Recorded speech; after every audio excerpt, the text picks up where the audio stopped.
Mm-hmm. My goodness, we have a large group today. That's fun. Just right here. Okay. I agree, Jamie. I share the same sentiments. I hope everybody's as excited as we are, not just feeling like this is another mandatory meeting they have to get. And there's cameras too. I see people. This is so nice. Hi, Jacob. Nice to see you. All right, 39 people. So we are recording. We are live. I'm going to go ahead and pull up the PowerPoint, Tanya, and we can get started.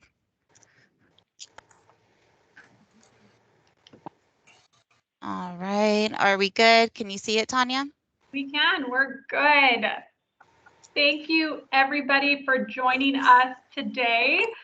It's a fun day in our world because we get to spend the afternoon with all of you and really get a start at launching a program that you have all helped us shape with your feedback.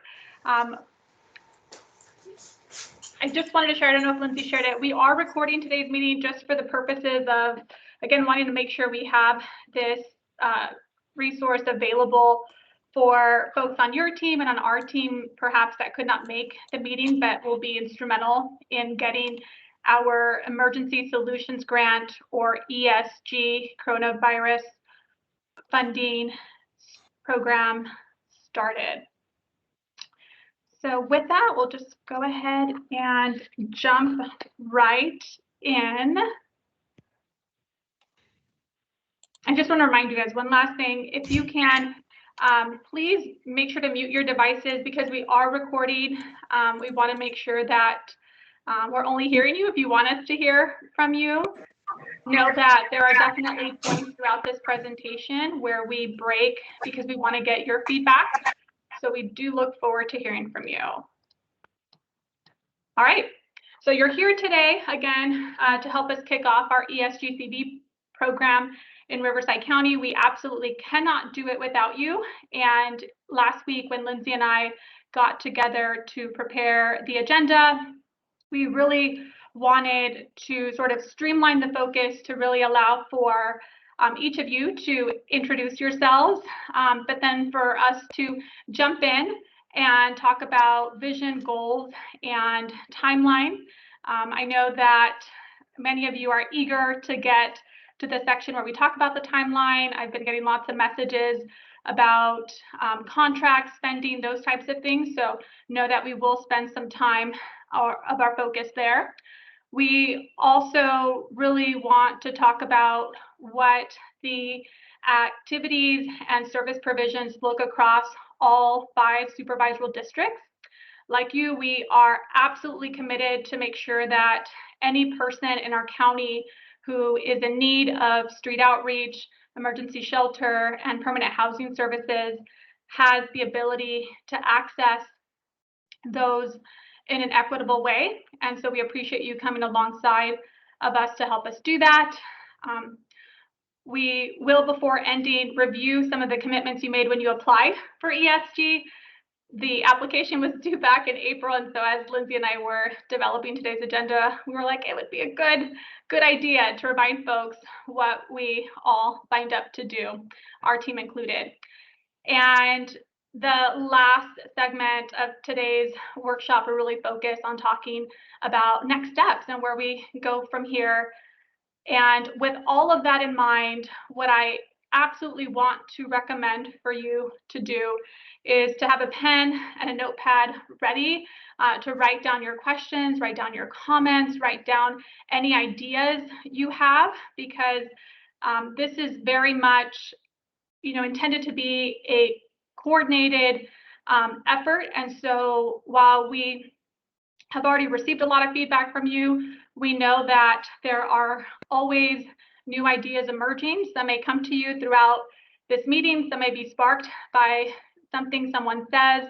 And so we want to hear from you, whether it's here or if you choose to email us or message us or give us a call after the meeting. We want to make sure that those things are not forgotten. So who is in the house today? I'll just quickly start off by Again, introducing myself, Tanya Torna. I'm the Deputy Director for Riverside County's Continuum of Care. It's crazy to think that it's already been a year since I took on this position, but it has been the most rewarding and enjoyable experience ever. I absolutely love it. And aside from getting to work with each of you, I have the pleasure of working with Lindsay Sisti, who will carry out a major portion of this workshop and who will be your primary point of contact. She's the designated project manager for ESGCB, and I'm sure a lot of you have already spent time connecting with her. Jamie Gibson follows Lindsay. She is Lindsay's direct supervisor and has also been instrumental in helping us guide the implementation of this program. And aside from the three of us, you have Brandon Trahan, who is our fiscal supervisor, who is also here in attendance and a very important person to you all because he makes sure you get paid on time. So definitely want to make sure to highlight him. And I'll keep an eye out to see if we have any other team members from our Housing and Workforce Solutions Continuum of Care Division who join. But now we'd love to hear from you. So we thought we could go around. We'll call out your individual agencies. And if you are representing that agency, if you can quickly just unmute yourself and state your name and title with the organization. So we'll start off with City of Lake Elsinore.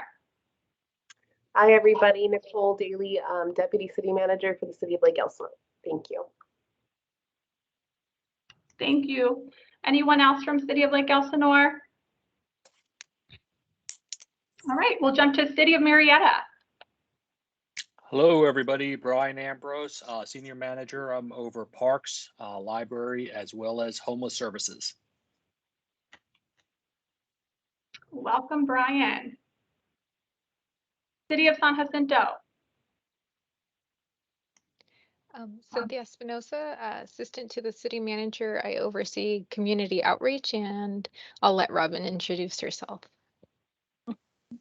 Hi, Robin Gilliland, City of San Jacinto Consultant. Great. Coachella Valley Rescue Mission.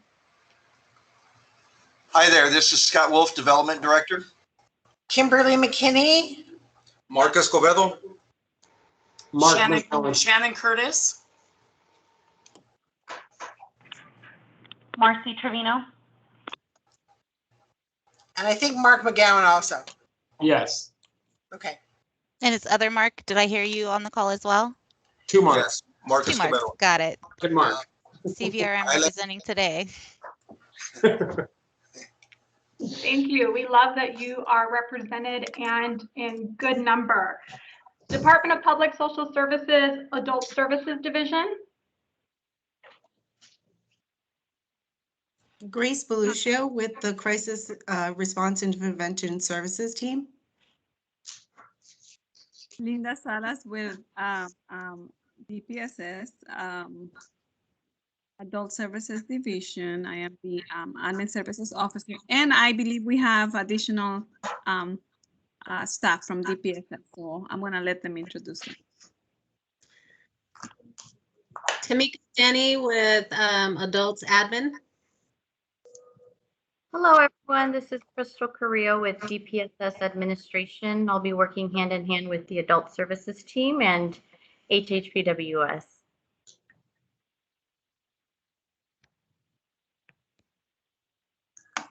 All right, we'll jump over to Housing Authority. Good afternoon, everyone. It's Marcus Dillard, Housing Authority.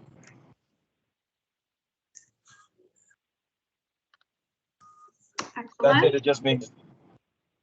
Great. Inland Southern California 211. Good afternoon, everyone. Elisa Lemke, Grants Director, and I think we have several people on this call. This is Shirley Bellinger. I'm the Program Manager. This is Shirley Drez, VP of Operations. And Rebecca Spiegel, Program Manager. And Ted Shea, Consultant, Technology and Operations. Wonderful, thank you. Jewish, did we have somebody else from 211? Okay, we'll jump over to Jewish Family Services of San Diego. Hey everybody, this is Becky Ruiz. Mike Phillips. I believe. Becky, Mike Phillips, great. Anybody else from JFS? Great, we'll jump to Lighthouse Social Services. Hi, it's Karen Younglow with Lighthouse Social Service Centers, and I think I have some other folks on the line too. Yes, Jorge Sierra, Program Manager.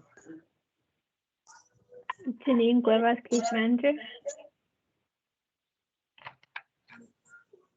And I think I also have Stephen. I don't know if he can talk. I also have our staff accountant, Stephen Mermew, who's also on. Yeah, this is Stephen Mermew, Oh. staff accountant for the Lighthouse Social Service Centers. Thanks, Stephen. Yeah. Great, we'll hear from Martha's Village and Kitchen. Hello, everyone. This is Rosa Verduzco, Senior Director of Programs. Also on the call, we have SB Ortiz, Assistant Director of Programs. Welcome. Operation Safe House. Marissa Manahan from Operation Safe House, assisting in billing.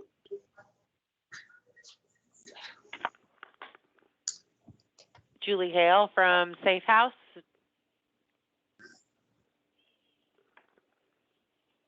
Great, welcome. QueerWorks. Hi, my name is Jacob. I use he, him, his pronouns, and I am the CEO and founder of QueerWorks, and the project we're doing is called the Trans Power Project. Really happy to be here.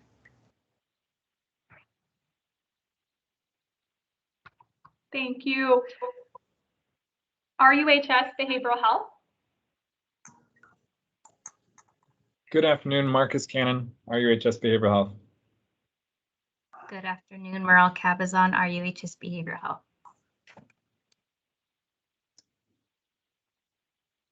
Thank you. Sigma Beta.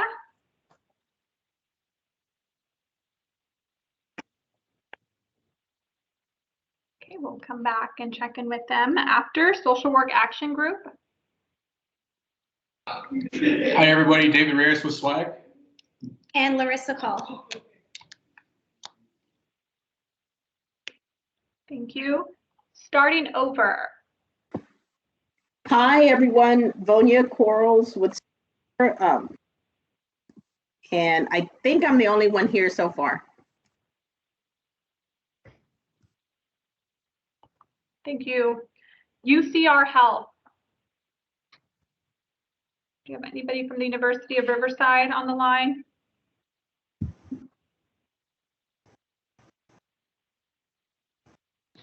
Okay, we'll jump to Valley Restart. Linda Rogers on the line.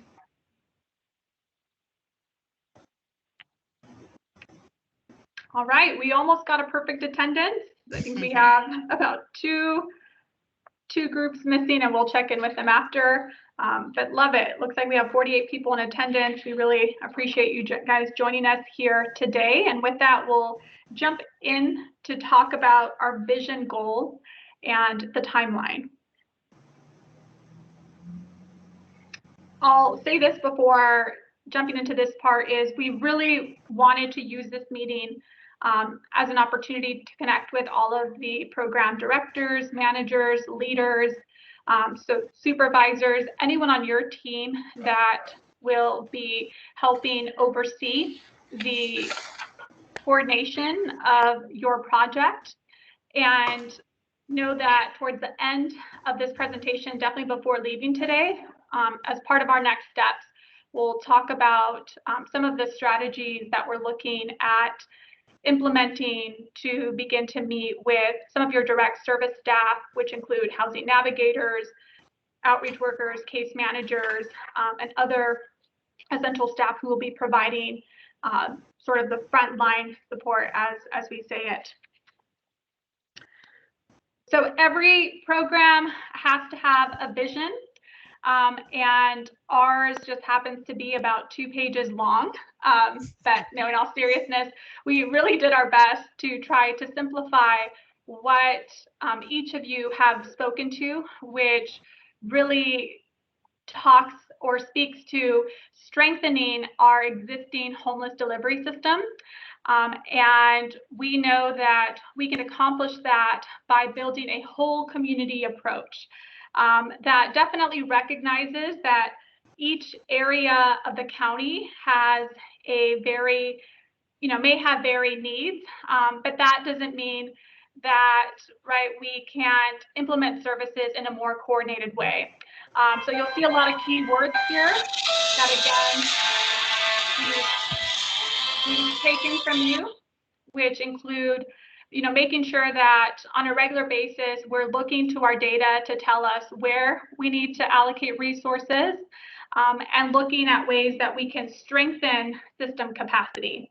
And when we talk about system capacity, there's been a lot of emphasis on, making sure we have investments in, as an example, our HMIS, Homeless Management Information System, our CES, Coordinated Entry System, right, that really allow for providers to access those systems, to SPDAT complete assessments, but also to have access to data and, running their own reports so they can measure performance. But really with ESG, we're looking to those things, but looking far beyond to look at how do we increase provider capacity, and how do we, as a system, look at building relationships with cities to ensure that, right, we're literally leveraging every single resource that's out there, every single dollar, every single program, every single food pantry, just to give some examples, to ensure that we truly create a no wrong door approach. And as I say that, I leave out a very important and probably the most important population of all is we want to make sure that as we move forward through this, whole community approach, that we utilize individuals who have lived experience to help guide us and, tell us where we can make improvements. So to that end, we're looking to your support, and we're going to be facilitating bi-monthly meetings in each supervisory district to help us get to 420 placements at the end of the next, I was going to say 12 months, but really it's at the next of, the 10, 11 months that we have remaining throughout this program. And of course, we know that by connecting people to permanent housing, that we naturally reduce the spread and risk of COVID-19 to those individuals because they have a home and they're connected to supportive services such as medical supports, as well as other essential services that allow them to lead healthier lives. So with that, let's be more specific. Tanya, what did you mean? You just went off on a tangent. We're looking at clearing the CES by name list with our ESG funding. So with that said, because of your response to the RFP, we are able to ensure that the 160 plus individuals who are on our homeless by name list today and have scored for rapid rehousing can be linked to a housing provider that will provide them with direct housing locator, housing navigation services to help them find a unit and provide aftercare services to ensure they remain in a unit. To that end, while we're really focused on talking about ESG CV funding today, we remain committed to leverage every single resource that's out there. So that includes partnerships with as an example, the Housing Authority, to utilize the emergency housing vouchers, which some of you have heard about, to ensure that individuals who are assisted with rapid rehousing and need additional rental assistance beyond 12 months can successfully transition to a more long-term affordable housing voucher. The second one here is connect every resident and project room key to permanent housing. We have 80 seniors that are in Project Room Key today. Project Room Key is an interim housing program that was developed in response to COVID and really looks at mitigating the spread, helping seniors who are medically vulnerable shelter in place. And without the success of ESG, let me just share that that program has successfully connected 499 individuals to permanent housing in the last year. With the help of ESG and specific partners, they are looking at targeting 80 seniors through that effort, and will use ESG to provide specific move-in and rental assistance. The third goal really looks at targeting reach and offering permanent housing to marginalized populations. This goal should absolutely inspire us because it looks at, or it encourages us to be intentional about the way that we target services to LGBTQ adults and youth, as well as individuals who are formerly incarcerated or are exiting our justice systems, as well as other undocumented groups as an example, and other special populations that we have identified through our data, which include the minority groups such as African Americans and Latino Americans. We have set a goal of serving 90 of those within those special populations. And with all these three goals in mind, we know, and just looking at the data, that we will be able to work towards our goal of ending senior youth homelessness for unaccompanied women, as well as families.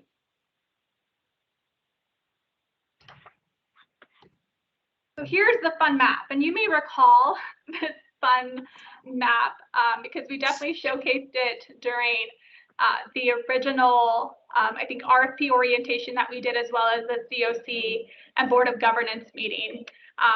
And I'll let you guys, have some fun with this on your own time, but really just take you to some of the sections here. Not sure if you can see my mouse, but that really speak to the overall outcomes.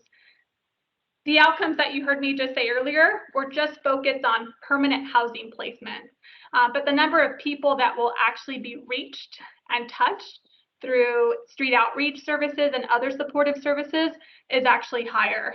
So to that end, I don't know if you can see my mouse, but that's okay. I'll read these numbers to you. We expect to connect 2,400 individuals to emergency shelter services. Those are going to be provided through your traditional emergency shelters, such as, and shout out to Coachella Valley Rescue Mission, Valley Restart, Path of Life Ministries, and others, but will also include partnerships with agencies who administer non-congregate shelter programs as well. And usually those programs utilize a hotel voucher system to provide additional reach and stays to people throughout the county. The second goal is to link those in emergency shelter. Actually, I'm saying this backwards. Of course I would, but let me retract, but not take you back fully. So 2,400 emergency shelter, but 15,400 through street outreach services. It's important to note that those street outreach services or those contacts are duplicated. One of the things you'll hear from different street outreach teams is that, right, it can take multiple engagements before you get an individual to agree to participate in services, whether that's, yes, I'll take the bed available at Path of Life, or yes, I'll enroll in behavioral health clinical services, or yes, I'll allow you to help me apply for cash benefits through the self-sufficiency offices. But essentially, we are going to have 15,000 street outreach contacts that can be tracked in our HMIS system. The last goal, again, which I spoke to earlier, is 420 people connected, actually households connected to permanent housing. When we translate that to people, and we'll know once we start getting people into placements and we look at the average household size, the actual impact broken down by person.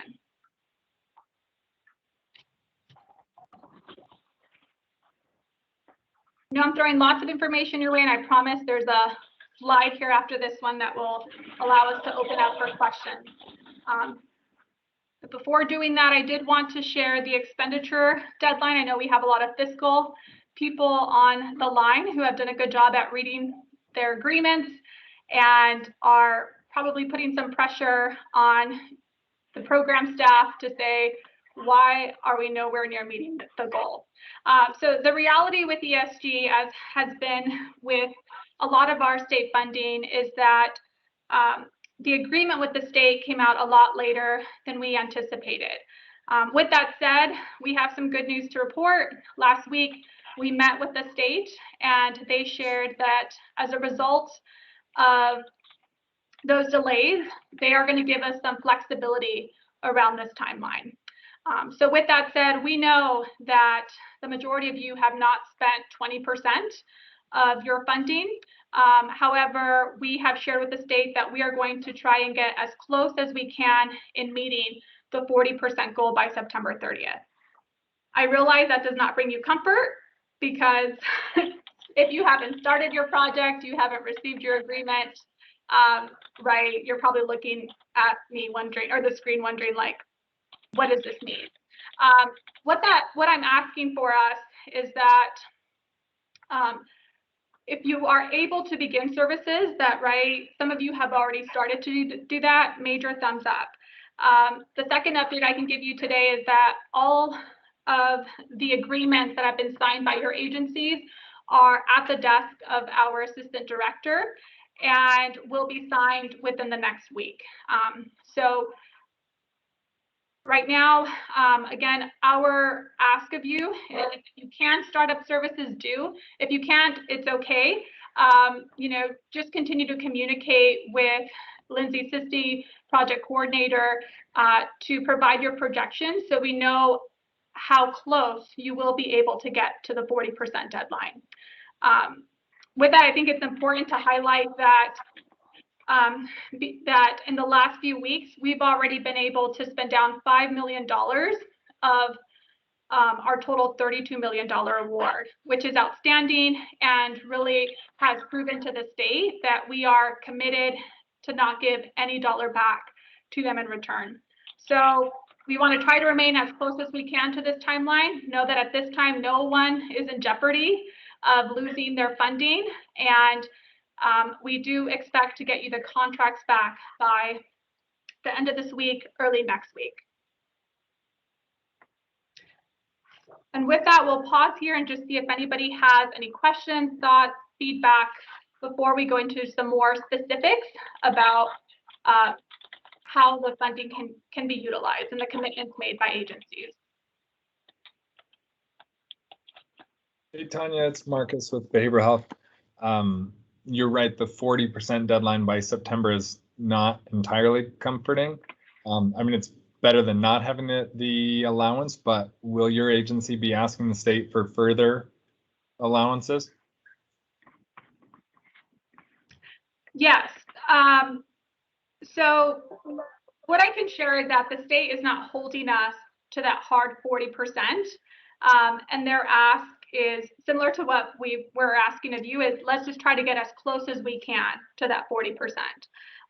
So Marcus, what our team will be doing is essentially, and I think we've already sent a first round of this, is on a regular basis, probably on a quarterly basis, we'll be sending out a report in which you will report out your expected expenditures for each quarter. And so, right, we ask that you definitely provide a realistic view of where you're at, so that we can use that to help us, basically brief the state on our current progress. So in short, while the state has definitely not edited its timeline, in a conversation we had with them last week, right, their main advice to us was like, you're doing a great job. We know, right? Most communities got a late start to this. Just get as close to these timelines as you can with the goal of expending 100% of the funds by June of next year. So we're going to be in regular contact with them. And so we ask that when we reach out to you, know that we're not reaching out to you because you're a low performer. It's because we really, just want to make sure that we can demonstrate we have a good plan to the state on how these funds can be spent. And Marcus, and probably everyone else here in the group too, in addition to that, the state staffing has increased, which has allowed them the ability to check in with all of the COCs weekly. So if anything changes or information is given to us, we'll be on a week-to-week basis with them. Thank you both. Yeah, and I know everybody's been getting a lot of emails from me requesting reports. So like Tanya said, I would expect that request for anticipated expenditures to come in probably once every 2 months. Additionally, for any claims, we're needing to submit claims to the state on a monthly basis. So we are asking that all subrecipients get claims into our fiscal team for review monthly, so we can really track closely where we are with our expenditures.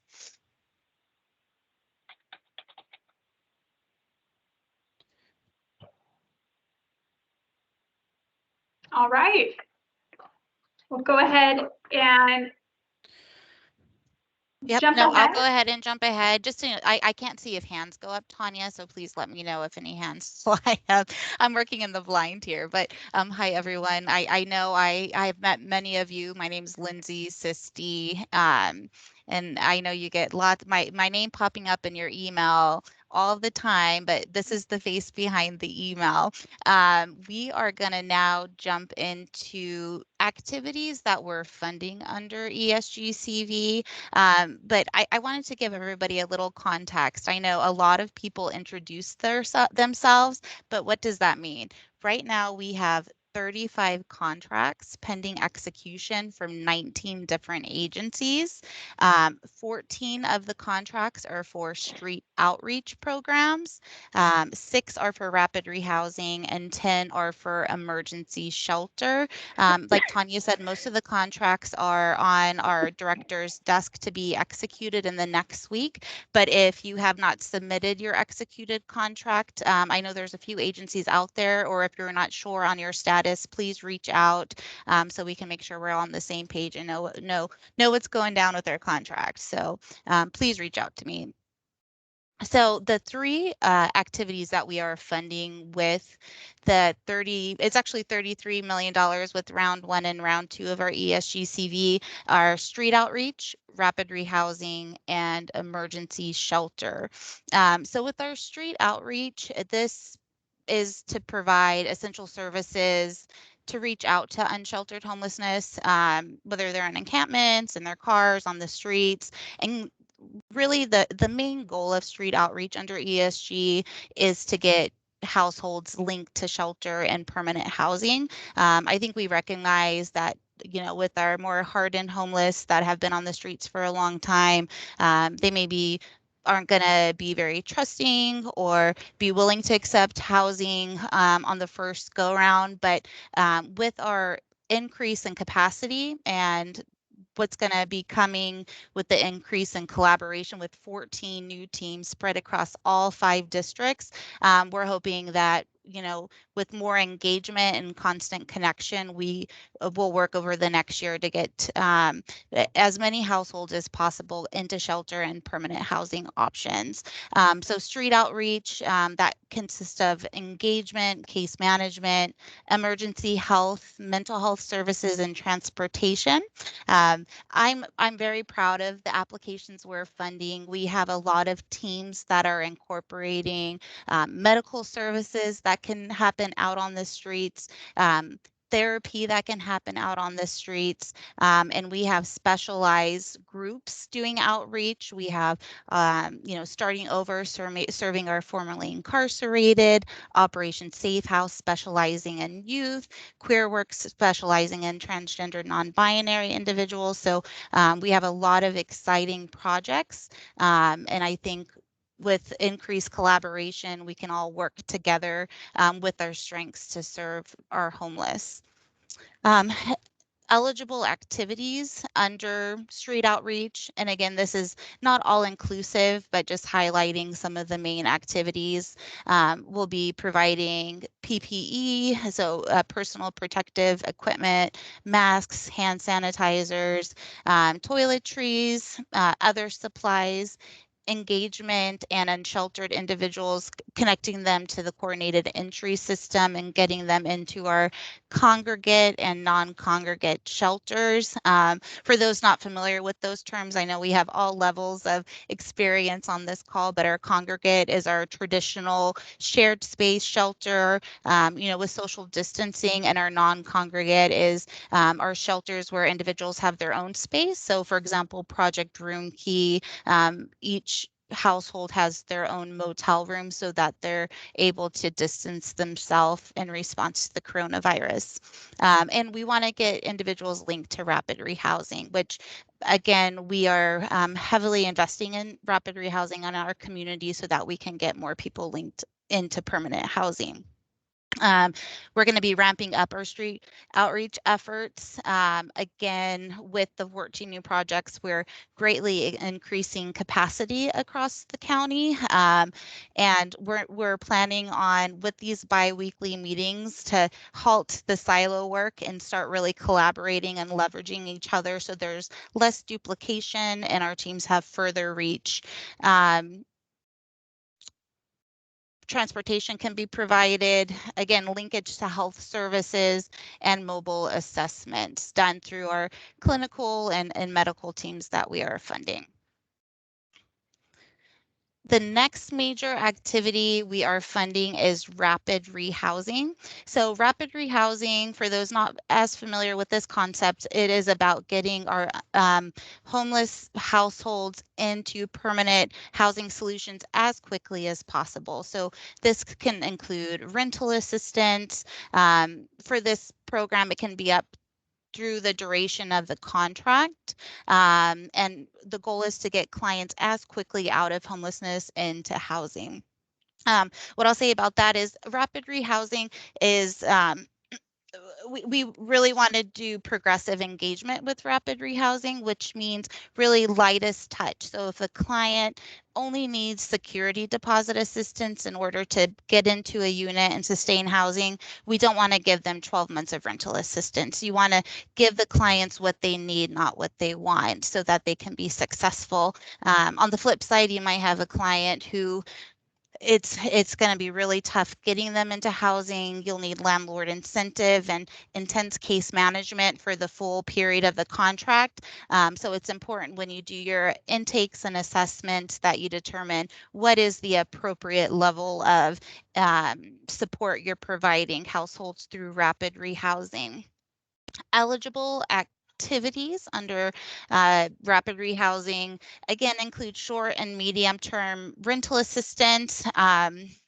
It does say, I know I just said up to the term of this contract, but since these expenses are retroactive back to March 4th of 2020, technically you can do up to 24 months of rental assistance as long as it doesn't go beyond the term of this contract. So if you're just starting up now, the longest you could go is through June 30th of 2022. Financial assistance connected to this program beyond the rental assistance includes rental application fees, security deposit, utility deposits, utility payments while they're on the program, moving cost, and the item that's most exciting about rapid rehousing under ESG CV is the landlord incentive. This means you can provide up to 3 months of rent towards the landlord incentive. So if the rent's $1,000, we can do up to $3,000 in landlord incentive. So that's really going to help with the navigation and landlord recruitment process with this funding. Services that can be provided, obviously housing search and placement. A lot of our long-term homeless, our seniors, our disabled households are going to need a lot of support and coaching to find a unit where they can use their rapid rehousing. I think we all know that the housing stock is very limited in our county, so a lot of effort's going to have to go into this piece. And then once they're housed, you can provide housing stability case management. Again, using progressive engagement, providing the client what they need. And that is about it on rapid rehousing. And again, we'll have room for questions in a moment. The last activity that we're funding under ESG CV is the emergency shelter component. We are funding 10 different shelters, both congregate and non-congregate across the county. Emergency shelter funding can cover essential services, so the cost for case management, the cost of childcare, the cost of job coaching. It can cover operational costs, renovating costs, and any expansions that are occurring in response to the coronavirus. Other examples of activities include ordering PPE, again, expansion of shelter navigation services to try to decrease the length households are in the shelter, and conversion to expand non-congregate shelters. Okay. This is the most exciting slide, I think, in this whole presentation. As Tanya mentioned, we're going to be having bi-weekly meetings one per district, so that we're all really working together to solve homelessness in each district. This is a breakdown by district of what agencies are getting street outreach and what agencies are getting rapid rehousing. So when we start having these meetings, we'll have our District 1 meeting all the way through 5, and these agencies will be getting together, problem solving, how to help certain cases, making sure that there's not a duplication of efforts, or maybe bringing in other agencies to support them on cases where their specialization might, result in a better outcome. So again, these slides did go out to you. If you didn't get them for any reason, please let me know. But this is where our breakdown stands. All right, we'll pause a second for questions.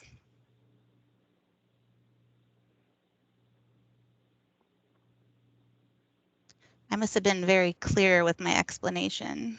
No hands are up, Tanya? No Lindsay, hands. I'm sorry, Lindsay, Marcus. Are those Marcus. meetings going to be combined? The street outreach and the rapid rehousing will be one meeting? Yeah, okay. Yeah. Yeah, it's just a natural extension, right? Street outreach flowing into the rapid rehousing. So, and obviously any of our shelter providers are going to be encouraged to attend as well. Okay, thank you. Mm-hmm. I see no questions, but there is another time during this presentation that we do pause for additional feedback. Actually, we do have a question, Nicole Daly. Hi, everybody. I think someone also put something in the chat maybe, but anyways, I just wanted to ask, and just for clarification, as you went through all of this, I know in this agreement, we did add some flexibility for moving funds around, but I just wondered if you can maybe, if that's already in the presentation, I don't want to jump ahead, but just making sure we understand how to proceed with any potential changes in moving the funds around if needed from one bucket to another.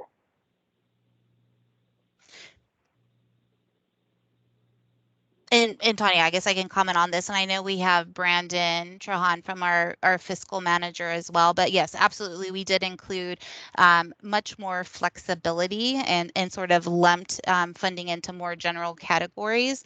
But if there is a need to reallocate funds within switching line items, you can put that request in writing, and per the contract, our director can sign off of those, so they don't have to go through a full amendment process with our county council. Brandon, did you have anything else to add to that?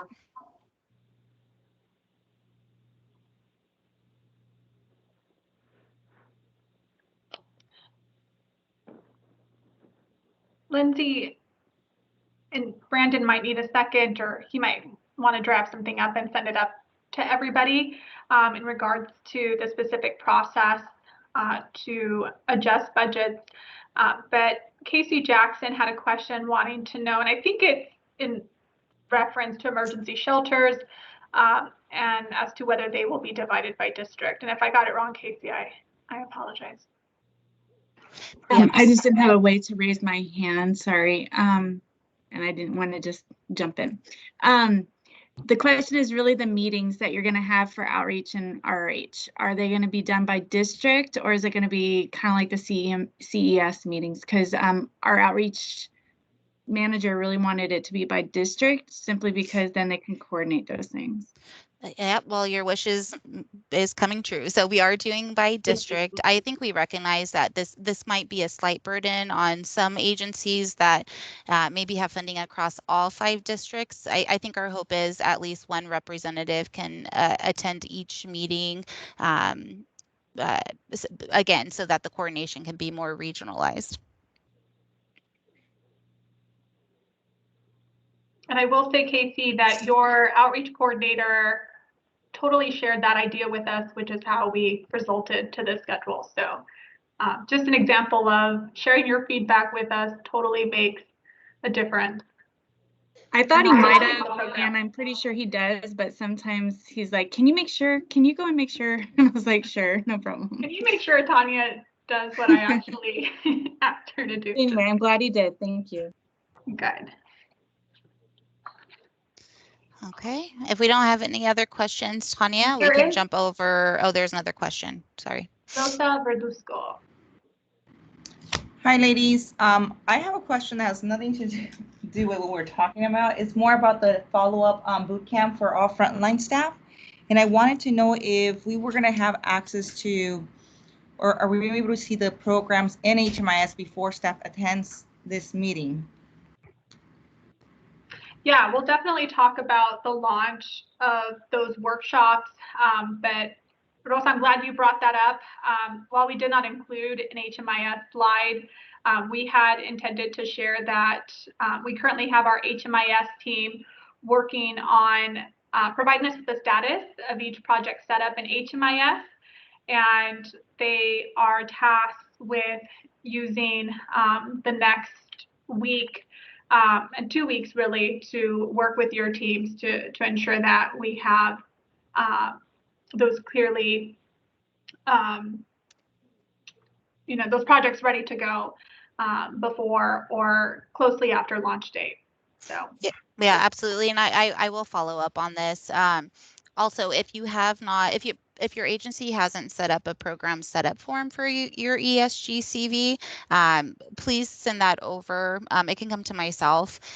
We did send out a welcome kit some time ago, and within that welcome kit, it had the setup form. But if you still need that or overlooked that, please reach out to me. My email is lsisti@rivco.org. Jamie, I don't know if you could put that in the chat because I don't have access to it. But in order to start the setup process, we do need that form completed.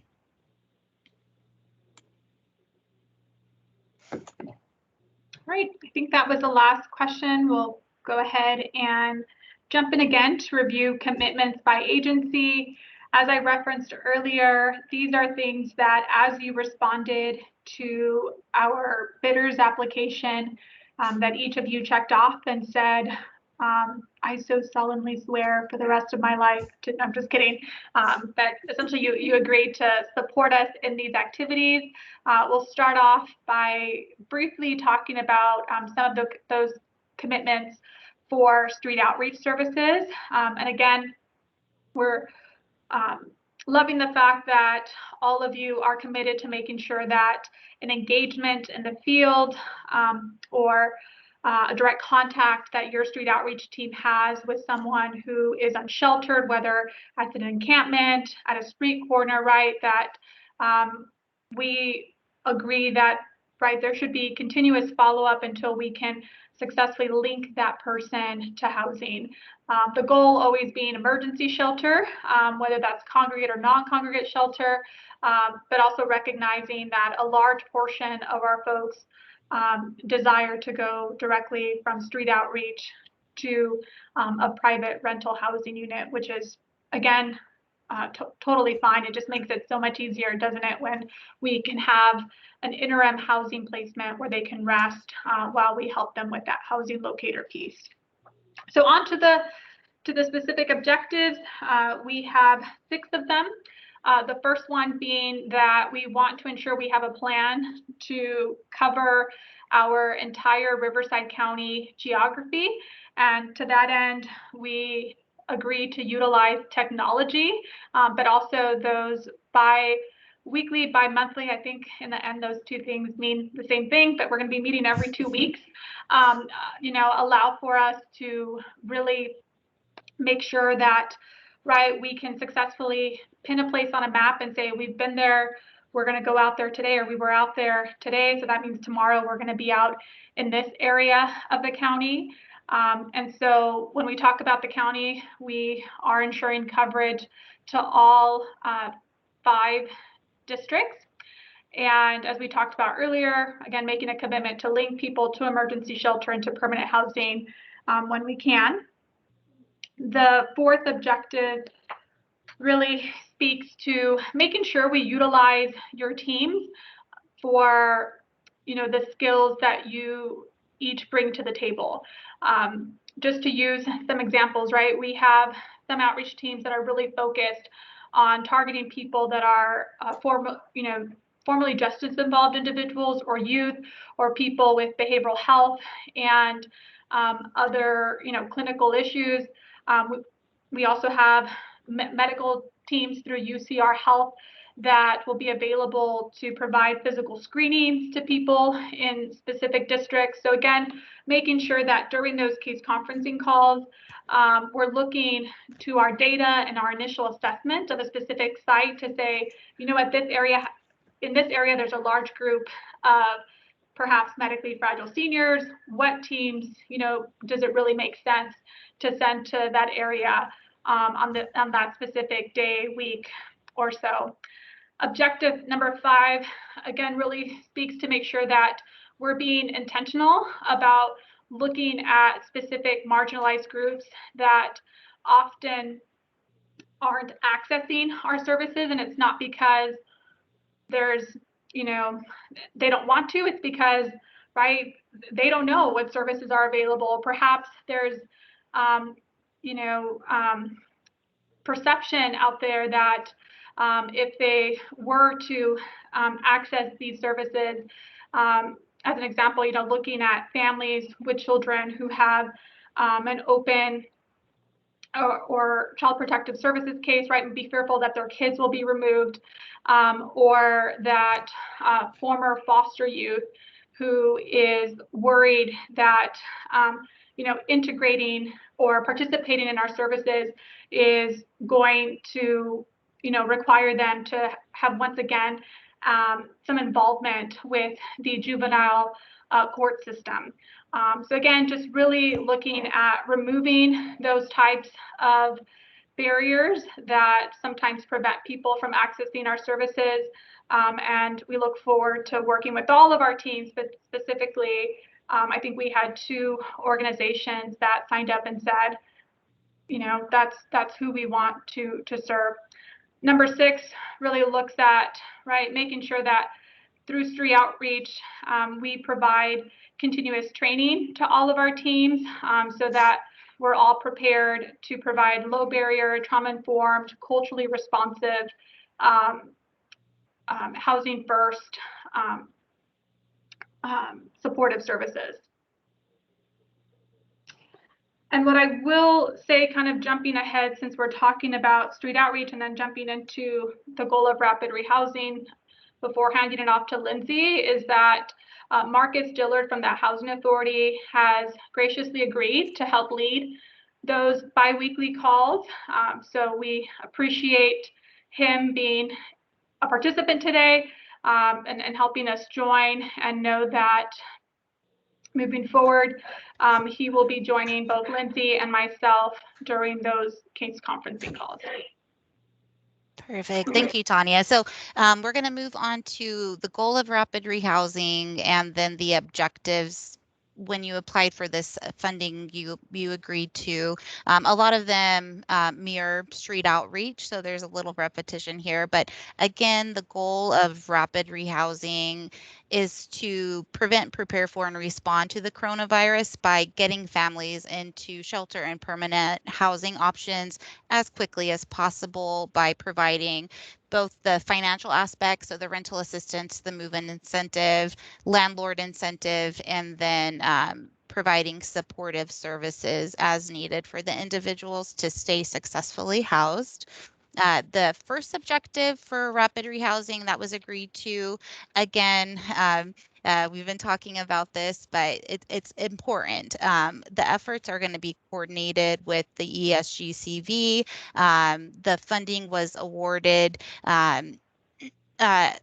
equitably across all five districts. So it was very targeted, and that kind of rolls into objective 2, in that we are looking to link targeted individuals to permanent housing. Those groups include individuals that are in our non-congregate emergency shelter system, the households on the CES by name list scoring for rapid rehousing, the marginalized populations experiencing homelessness. I think ultimately with that, the goal is to, with the street outreach component and rapid rehousing working together to work to identify these populations, where are we not reaching to, and eventually get them onto the by name list and get linked into rapid rehousing. And those conversations can happen on our bi-weekly calls. And then again, focusing on getting seniors, youth, veterans, unaccompanied women, and families experiencing homelessness into permanent housing. Objective 3 is to implement a county-wide housing navigation assistance and landlord recruitment program. As I spoke about before, this funding is very unique in that it does offer the large landlord incentive. And when we get to the boot camp, we're going to be running for the frontline staff. We'll get into the nitty-gritty about all the options they have to support locating landlords to get these individuals into housing. And then again, objective 4, just like with the street outreach, is we want to provide housing and services that are low barrier, trauma informed, culturally responsive, and housing first oriented. And again, if you're not familiar with the housing first component, there can't be any pre-existing factors that prevent a person from getting into housing. So if you're working with somebody with substance abuse struggles or mental health struggles, that can't eliminate them from getting assistance. The goal is to get them housed and get them connected to services to make them successful in housing. With that, I'm going to pass it over to Tanya to discuss next steps. All right, the fun part, and probably for you, your favorite part, is the last slide. So that means we're almost done. But again, happy to take any additional questions that come up after this. So where do we go from here? Rosa spoke to earlier about the boot camp that we are looking to launch with each of your team members. And again, this is for your frontline staff, again, housing navigators, case managers, street outreach teams. Boy, we all use different, right, terminology, but essentially the people on your staff who will be providing direct services.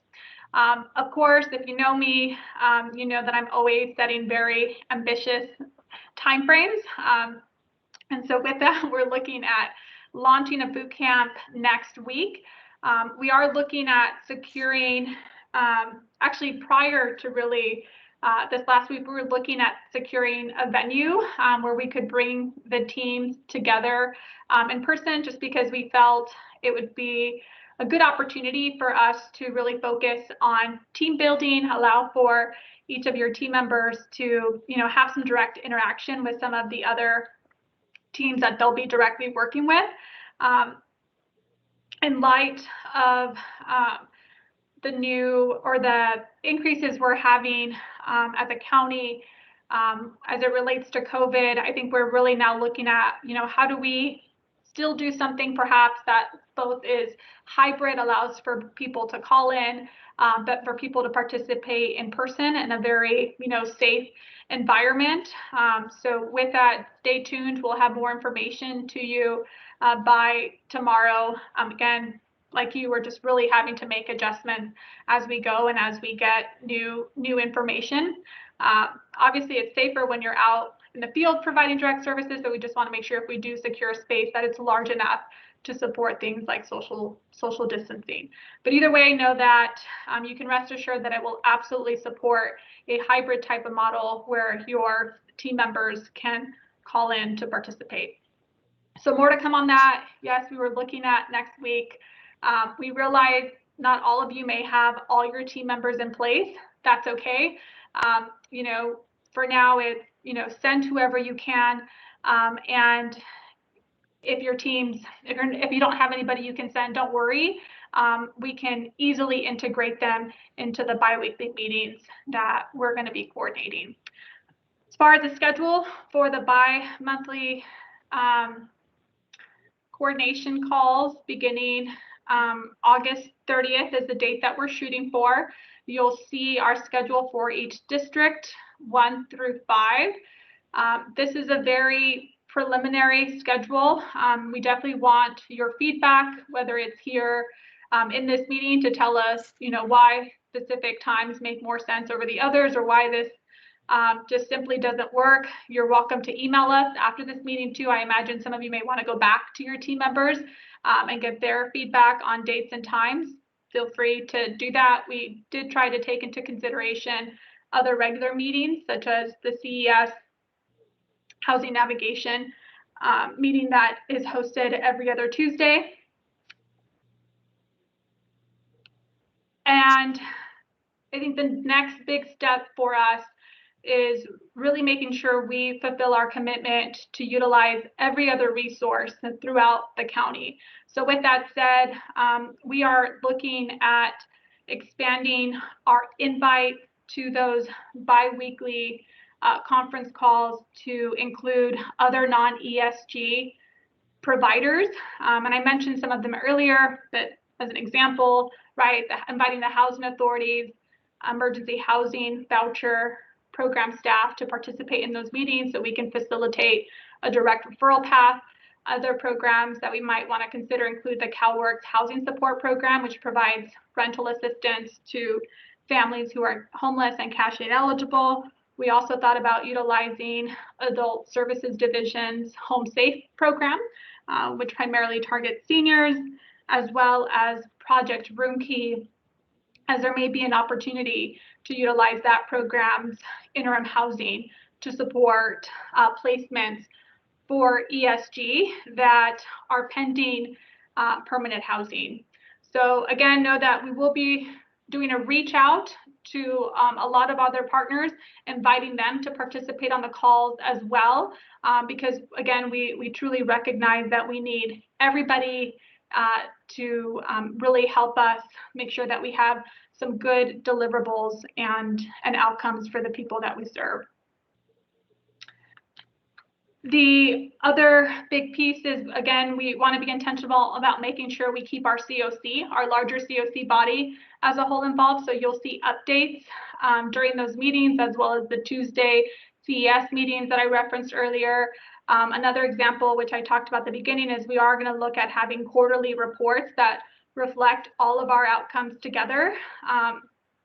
And so while there'll definitely be some outcomes that break down, right, deliverables by project, the idea here is to really deliver to the community as a whole, as a team. This is what we've been able to accomplish through ESG CV2. So it becomes less about the provider or the project itself and more about what we have been able to accomplish as a team together. And I think lastly, an idea that, again, really came to surface last week was in regards to a lot of you are receiving funding to provide landlord incentives, such as double security deposit, first month's rent, holding deposits, as well as paying for application fees and background check fees. So an idea that Lindsay and I had was, creating one standard flyer for the county that allows for community members to basically have like a one point of contact or one number they can contact where they would be directly referred, as an example, to a provider in the East where they could access those services. So I guess if I could sum up what I just said, again, just making sure that we utilize our ESG landlord incentive dollars to really promote this as a one program approach where anybody could pick up the phone, or a potential landlord could pick up the phone and say, I want to rent to you guys. And through that, we would be able to maintain a housing inventory list that we could make available to each of your team members. So those were some of the ideas that we're thinking. Of course, there might be other steps here that we did not mention that perhaps you would like to share, or perhaps you have questions about some of the things that we just spoke about. So with that, we'll go ahead and just open it up to see if anybody has any other last minute thoughts, suggestions, or questions.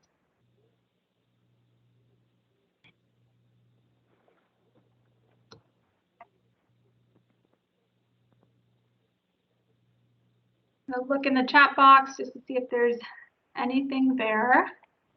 Doesn't look like it. I know silence can be. Nicole Daly holds her hand raised. Oh, good. Thank you, Nicole. Hi, guys. Okay. First question is for our subcontractors. I believe I emailed my agreement to all of you. I just want to make sure if that's a proper process to get authorization, so to speak, for the subs, even though they're proposed in the grant. I just want to make sure how that process works. Yes, so good question. And I'll just, for everybody, because there might be other agencies or projects here that might be interested in subcontracting out a piece of their program. We absolutely support your ability to do that. If you want to partner with another nonprofit provider, perhaps another county team to deliver services, you can absolutely carry out your own subcontractor agreements, which is what the city of Lake Elsinore is proposing to do. I think our only ask and what we will look for in your agreements is just making sure that there is a something that holds that subcontractor to the same terms that we're holding you, right? So if that's the deliverables on how many people are going to be served through, specific street outreach or rapid rehousing services, there should be some kind of contingency that outlines that. But Nicole, we did receive yours, and I think on our end, just to be safe, we were running it through our contracts team, but we'll make sure that we get you a response there. Just so you know, so far it looked good. I don't think there was anything in that raised any red flags for us. Okay, thank you. And similarly along that line, all of our expenditure requests going into the county typically require proof of payment, right? And so when the agreements were being pushed through, there was a conversation around this because we have a 45-day payment schedule, right? Up to 45 days, we're allowed to pay. And then ultimately our proof of payment sometimes are a little bit delayed beyond that. So I just want to make sure we're going to be okay when it says 30 days in our agreement, which I pointed this out before the agreements were signed, but I didn't want to hold it up because I know we're in a time crunch. But I just want to make sure that the team's mindful that there's going to be times, at least for my city, I would assume other cities may have a similar problem where it's not going to be within 30 days that'll have proof of payment. So the question is should we submit without the proof of payment, or should we wait until we have the proof of payment? For HEAP, we always submitted once we had the proof. So I just want to make sure if you have a preference there.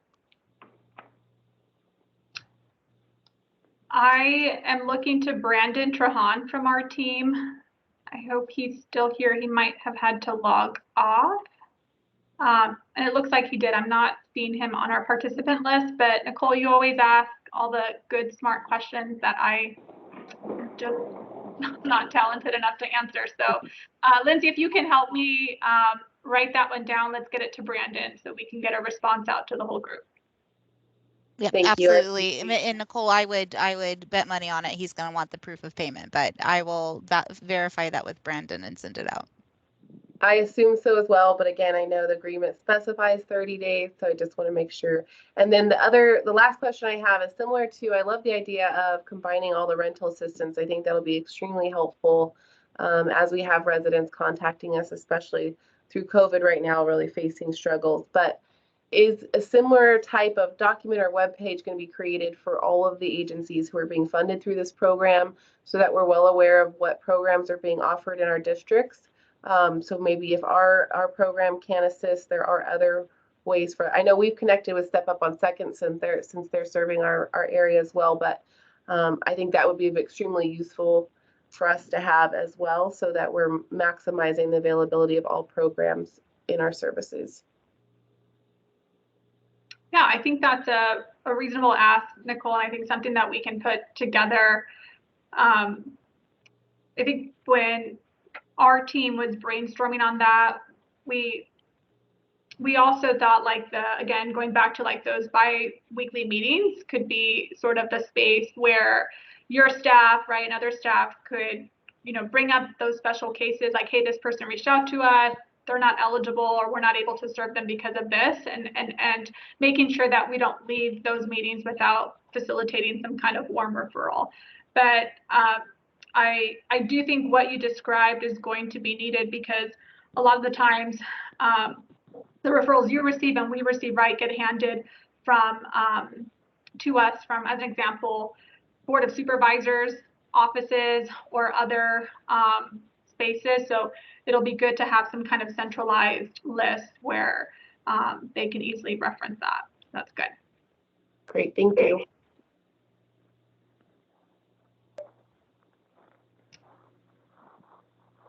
Anything else or any other thoughts, feelings? How are you guys feeling today? Anybody bold enough to just share? Is this what you expected? If it's not what you expected, is it better than what you expected? Or perhaps, right, is there anything in this that makes you nervous? We want to know about those things too, because, right, that gives us time to sort of troubleshoot and try to work through those things. That we have so much talent in this room that really I have been fearless coming into ESGCB because right, there's been different points where I've reached out to a lot of you to say, I'm stuck on this, how should we work this? And you've given me solutions. So please do share your thoughts. This is Amy Harrison from Safe House, and I'm sorry I had to join a little bit late, but I just want to say I am totally impressed with your presentation. I think your presentation is awesome, very well prepared, and laid out, in such a way with your PowerPoint for us to absorb. I think we're all attempting to absorb it, and it's kind of going to be a learning as we go. I mean, we all sort of know what we are doing and have been doing, but this is kind of a new way to do it, and I think it'll be a learning curve, but I am just so totally impressed with everything you've set up in your presentation. I think you've done a beautiful job. thank you for that. And again, really, we cannot take credit. These are ideas that you guys have given to us, both right when you've been happy to share it, but also in your moments of frustration when you're like, why is it taking so long to house somebody? But you're absolutely right. This is going to be a learn as we go process. The one word that I'm surprised we left out in this presentation is flexible, because as we have started, certainly as we were creating the PowerPoint, we kept saying, you know what, we're going to need to remain flexible and realize that a lot of these processes will have to be adjusted as we get feedback from frontline staff, because really, right, they're working with the clients, and if they get resistance or something's not working, you know, we know that they won't be shy. You know, when you think about your staff members who provide frontline services, they're not shy to go to you to say like, this sucks. So please encourage them to use those bi-weekly conference calls to share the feedback, and we'll make sure to adjust as needed. Brian Ambroise, you have your hand raised. I do, thank you. Just a big thank you for the money to begin with. I know we've been working with you forever, Tanya, and I'm really happy to see money funneling into the Southwest area. I'm sure Nicole is as well. The one question our city council had for us when we presented this for approval was, well, what happens, what next, what after this 1 year period of time? And so I'm going to be pretty vocal at each meeting saying, just keep us informed, because certainly, you know, all the people working at cities here hold multiple positions or doing duties that are where we're already stretched. We need to know either to take an exit strategy or to plan for future expansion if funding exist after that 1 year. So, but overall, again, really appreciate the funding, really appreciate the ease of the grant application. So thank you for that. It definitely feels good to be able to make this much funding available to the community. And really, you guys know I can't take any credit for that. We thank our state and ultimately our HUD, you know, partners for doing that. But if I can be absolutely transparent, and Brian, I'm glad you asked the question of what happens after this. This is a one-time large ESG allocation. Our standard ESG allocation each year is about $300,000. And we are not expecting to see an increase to that, at least from what we've told beyond this year. So the reason we set really ambitious goals and we are, you know, the state is holding us to such a tight deadline is because this project is intended, right, to be a large investment into a community to get as many people into permanent housing and connected to services within the next year. And that's also the reason that we want to make sure we leverage as many different partnerships so we can maximize every single dollar. With that said, I don't hold a magic ball, and I do know that right through AB 140, there are the governor has designated a lot of money towards homeless services. And so with that said, there may be other state funding such as HAP round 3, the COC is receiving 4 million, counties receiving 3 million, and City of Riverside, congratulations, is receiving $8 million. So right, those are dollars that could be used to potentially support some of these projects, but again, 32 million, not all. So yeah, that's the hard truth. And Brian, I appreciate you asking that question, because I would have felt guilty if everybody left with the impression thinking that the $32 million is going to be a standard allocation that we receive. I'll make a pitch. We have a COC Advocacy and Policy Committee that's headed by Karen Roper. And I know she's really looking at ways that that group can help, you know, write letters of support to designate more money for our projects. And Nicole, you have your hand raised, so I'll jump over to you.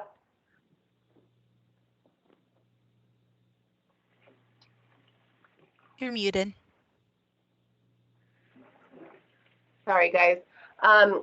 I just wanted to take the opportunity to say thank you to Lindsay and to Jamie. They've been very helpful along the way. I would say, you know, as Brian mentioned, we do have quite a bit coming across our desk at the city level, and I would assume actually that's probably for everyone, so I don't want to just say cities. But I know for me, oftentimes with the short timelines and stuff, I'm just not going to be able to get you guys stuff that quickly. So I don't know if there's a better way of managing that, but there's so many emails coming through. And I'll just say, you know, from the city side, I'm managing 7 and 9 grants right now. And so when I get these random grants from the team, these requests, it's really easy for me to lose them, forget about them, miss them. And so any way to streamline that, I don't know what the solution is. I don't know if there's a calendar online in Google. I don't know if there's a way to add a calendar invite so it's on our calendar that the due date is that day. Something to make it easier for us would be greatly appreciated. I recognize that we're all adults and I should be able to do that on my own, but I'm just going to say right now, with 9 of them and multiple other projects going on, they're going to get missed. So I know I've already missed quite a few. And so I don't want to leave you guys in a position where you're not getting what you need, but it's just, you know, for me, we have council agenda items and deadlines we have to hit, or if we go out of town or whatever, it can be really difficult. So just an ask, I guess, that maybe more time or more organization, kind of what's coming in advance would be greatly appreciated. Thank you. So Nicole, I'm going to add to that because I know we talked about it with our HAP FAQ, and Nicole had a really great idea.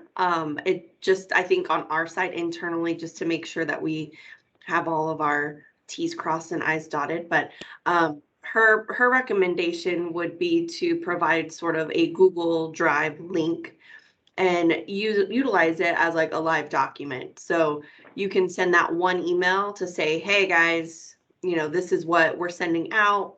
Look at the spreadsheet, you'll see where you're missing items, and that way it can be updated live as we're receiving stuff, and agencies can go back and check on that. And I really liked that suggestion. And I'll be honest, Nicole, I haven't looked at the behind the scenes of if we can do that, but I think we can. Yeah, I was just saying like a Google Sheet, even on that checklist you guys provided, I was saying that I got confused between HAP and CV. Do I need to send them both in twice? And if we have multiple grants, you already have a lot of that stuff, right? So which ones do I have to replicate? Which ones don't I need to replicate? So if you just did a Google Sheet that says you have your HMIS set up, you have your insurance, you have a this, you have a that, and it just is a good way for us to all double check each other so that it's just a lot to keep track of. I'm sure for you guys too. So it was just a suggestion. And again, more bring up the concern rather than the solution necessarily. But yeah, Jamie and I did talk about that. In that regard would be helpful. Thank you. Yeah. Perfect. And Nicole, I wanted to follow up. I already got clarity from Brandon and I would have lost a few dollars, but Brandon did say you can go ahead and submit all the items in your claim and then submit proof of payment later.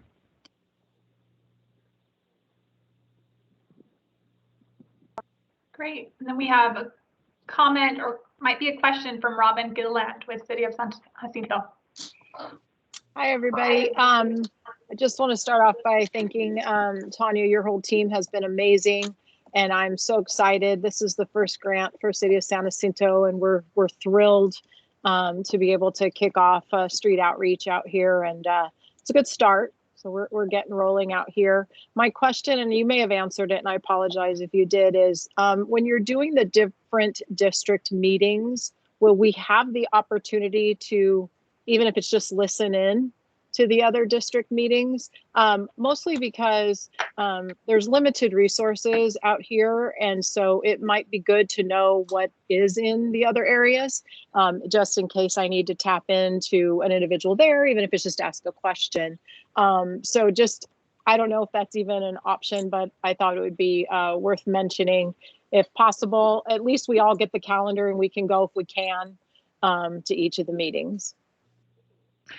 You know, and again, this is why I love these types of open discussions, because you're definitely getting us to think about something that we hadn't, and that, right, we really want to promote housing choice in the same way that that's a free option we all have, right? We get to relocate to other parts of the county or the world.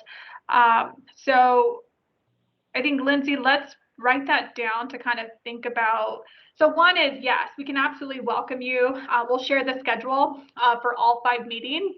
But I think, Robin, what you're really getting us to think about, right, is if you're working with a family, and we've had this a lot with example youth who perhaps are interested in relocating to another part of the county for school or for work.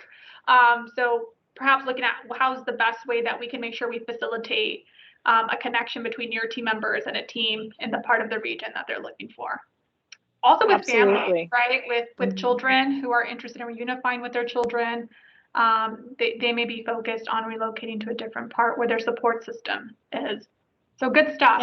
And you know, we encourage that. We encourage families to go, quote unquote, home, wherever home is, because that's usually where their support system is. And secondly, you know, hopefully some of these individuals will be following employment opportunities, and that may not necessarily be right here. Yep. Really good point. I'm sure some of you that are in the government world know, like, the political, you got to be sensitive about how you approach that. But we'll work through that together. Great feedback. Anything else?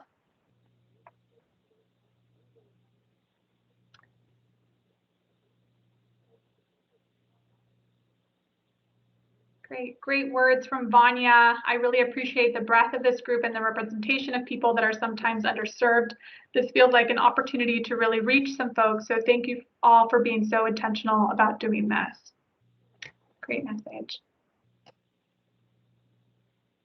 All right. Well, with that, we will go ahead and wrap up this meeting, but not before, again, thanking you for your participation and reminding you to share any additional feedback you have that comes to you when you're in the shower. I feel like those are when all my ideas come into fruition. It must be the herbal essence or something.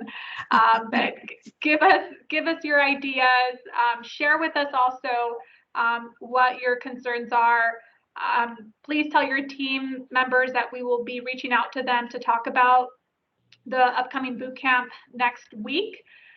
And again, one of the things that we're looking for, in case you want to help, is a space to host that.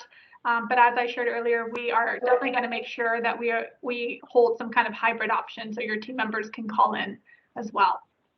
So, all right, with that said, then we will move forward with the goal of 420 placements in mind by June 30th of next year.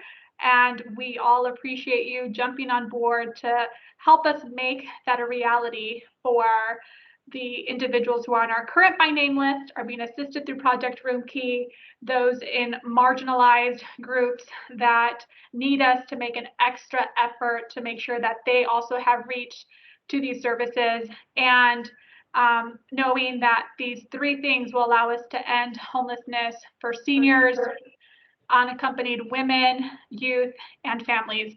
Thank you guys. Have a great afternoon. We appreciate you. Bye-bye. Thank you, everybody. Thanks, everyone.